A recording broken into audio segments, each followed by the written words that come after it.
So সবাই কেমন আছেন? সো গাইজ সবাই ভালো আছেন আশা করি। তো সবার চরণে আমার প্রণাম এবং কি দোয়া রাখবেন আমার জন্য।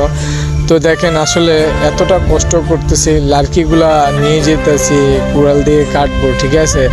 মানে কষ্ট ছাড়া তো পৃথিবীতে কিছুই জুটে না, এটা তো ঠিক আছে।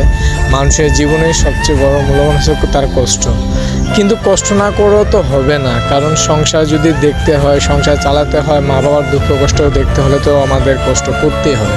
প্রত্যেকটা সংসারের সন্তানেরই কর্তব্য যে মা বাবার সুখের জন্য থাকার জন্য পাশে, এমনকি মা বাবার কষ্ট দুঃখ যেন পাশে তারা শেয়ার করে নেয়। তো আমি এই যে লার্কি কাটতে যাব, এখন লার্কিটা নিছি, কুড়ালটা নিছি, দেখেন কত কষ্ট করতেছি।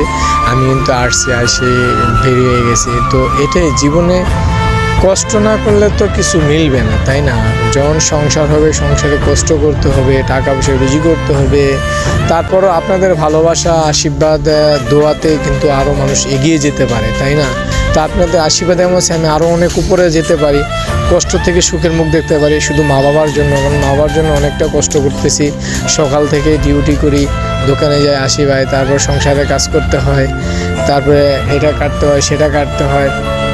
তো যাক, জীবনে কষ্টটাই করতে হবে। সব মানুষকেই বলবো আর সব সন্তানদেরকেই বলবো যেন মায়ের পাশে দাঁড়ায়, বাবাদের পাশে দাঁড়ায়, কষ্ট দুঃখ ভাগাভাগি করে সৎ পথে চলে আল্লাহ তাআলা তারা সহি সালামতে রাখে, এটাই আপনাদের কাছে দোয়া। তো ধন্যবাদ। আমার ভিডিওটা যদি ভালো লাগলে সাবস্ক্রাইব করবেন, চ্যানেলটাকে আমার সাবস্ক্রাইব করবেন, শেয়ার করুন প্লিজ।